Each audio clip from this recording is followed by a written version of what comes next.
Fala torcedor, fala torcedora, vamos de análise da 17ª rodada do Campeonato Brasileiro, que foi concluída na noite deste domingo. E aí eu já vou começar de trás para frente, beleza? Jogo do Flamengo e do Atlético Mineiro. Bem, o Flamengo, como sempre, como todos nós já sabemos, é um time que tem característica de manter a bola, de estar com a bola. Consequentemente, essa manutenção da bola se resume em muita trocação de passe, muito volume de jogo, muito domínio, né? Só que isso não quer dizer que vai se concretizar ou se resultar em gols, que para mim é uma problemática que o Flamengo precisa resolver, tá? Só que no jogo de ontem, o Atlético Mineiro veio com uma proposta muito clara de tentar surpreender o Flamengo com as bolas longas, com as bolas esticadas. E aquela bola enfiada lá para o Rony, onde o Rossi acabou se atrapalhando e não segurou a bola, e que o Rony chutou para o gol justamente do lado ou no canto que o Varela se encontrava, demonstra justamente isso. Foi justamente isso que acabou ficando evidenciado, conforme isso que eu acabei de falar para vocês, né? Então a gente vai vir com uma proposta de sair no contra-ataque rápido, porém, se a gente puder esticar essa bola, a gente vai esticar, e o Atlético conseguiu fazer algumas vezes isso no primeiro tempo. Porém, o Flamengo também teve as suas oportunidades, com Pedro, com Bruno Henrique, teve aquela jogada polêmica da falta fora da área, que de fato foi fora da área. Existia ali um primeiro momento uma certa desconfiança se aquela falta teria sido pênalti, mas aí o VAR deixou claro que foi fora da área. E a outra dúvida era se o Fausto Veras, que foi o causador da falta, poderia ser expulso ou não por ser o último homem. Só que o VAR entendeu que a jogada não estava direcionada, não estava frontalmente para o gol. Ela estava vertical e poderia chegar, então, um defensor do Atlético para poder, então, pegar a bola. Então, eles consideraram que aquele não seria o último homem. Basicamente, assim eu entendi, por isso que eles decidiram por não expulsar o Fausto Veras. Bem, dito isto, o segundo tempo do jogo foi um Flamengo mais incisivo. Foi um Flamengo ainda com mais domínio, tá? Praticamente o Atlético não teve muita chance, teve uma bola ali com o Biel depois que ele entrou chutando, depois que já estava 1-0 para o Flamengo.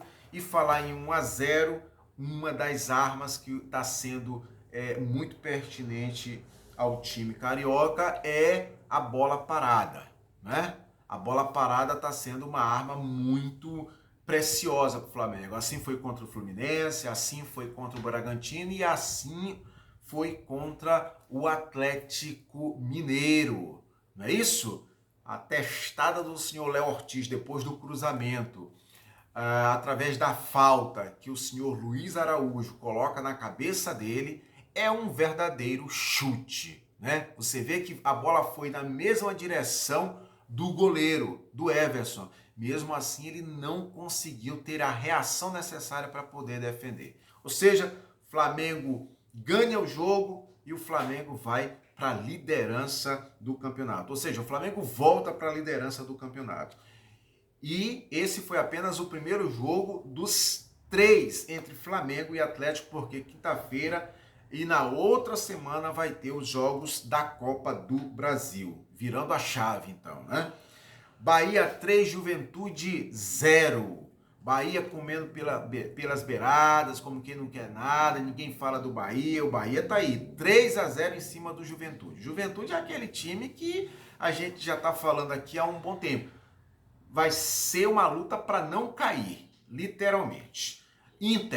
O Inter e Vasco. Para mim, o Vasco ganhou um ponto. Não é que o Vasco deixou de ganhar 3. Para mim, o Vasco ganhou um ponto. Pelas circunstâncias e pelo contexto do jogo. Léo Jardim expulso. É difícil a gente ver um goleiro sendo expulso por cera. Mas foi expulso porque já tinha um amarelo. Tá? Já tinha um amarelo devido justamente a essa questão.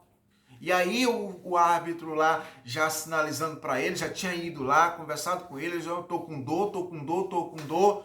E o árbitro entendeu que ele estava ali, na verdade, fazendo cera e expulsou ele com o segundo amarelo, né? Então o Vasco poderia ter pego, inclusive, a virada do Inter, que foi pro abafa, mas isso não aconteceu. Ok, 1-1. Cruzeiro-Ceará. Para mim, esse jogo aqui, de todos da rodada, logicamente, dos 10 jogos da rodada, foi o jogo mais surpreendente. Foi o resultado mais surpreendente. Porque quem imaginaria? Aqui eu perdi, foi feio no meu palpite. Quem imaginaria? Quem imaginaria que o Ceará fosse vencer o Cruzeiro no Mineirão, o líder até então do campeonato, jogando aquele futebol redondo, e tendo que superar uma bizarrice do goleiro, depois que o Caio Jorge fez 1-0. Por favor. Aí, futebol é apaixonante, eu sempre falo, por conta disso. É brincadeira. Por conta disso que o futebol é apaixonante. Porque você não vai imaginar que o Ceará, perdendo de 1-0 com o Mineirão lotado, vai virar um jogo desse.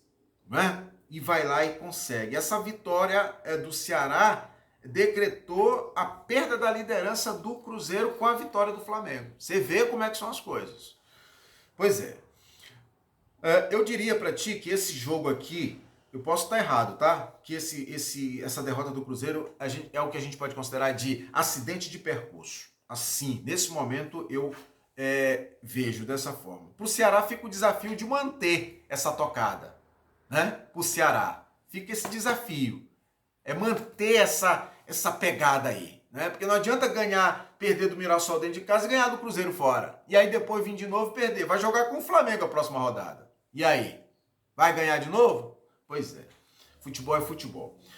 São Paulo e Fluminense. Fluminense não consegue ganhar, né, pessoal? Fluminense entrou na draga, né? 5º jogo consecutivo sem perder, 4 pelo Brasileirão e a derrota pelo Campeonato Mundial de Clubes.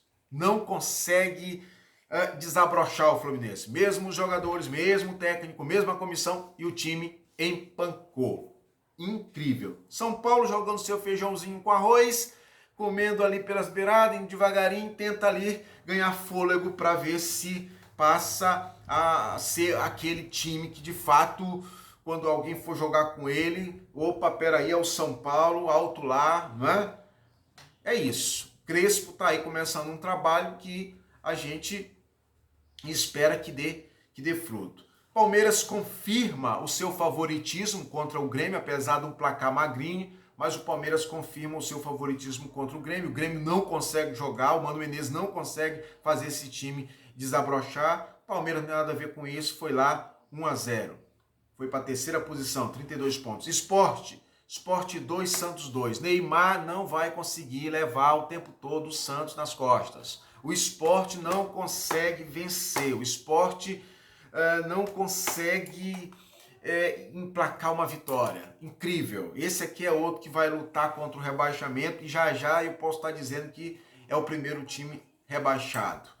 Fortaleza e Bragantino. Para mim um resultado muito surpreendente também, tá? Muito surpreendente. 3-1, o Bragantino perdeu para o Fortaleza, né? Com Renato Paiva e tudo mais. Mirassol e Vitória é outro resultado muito surpreendente. Pensei que o Mirassol fosse ganhar esse jogo. Vitória está tentando se reerguer, ganhar fôlego no campeonato. E o Botafogo perde 2 pontos e o Corinthians ganha 1.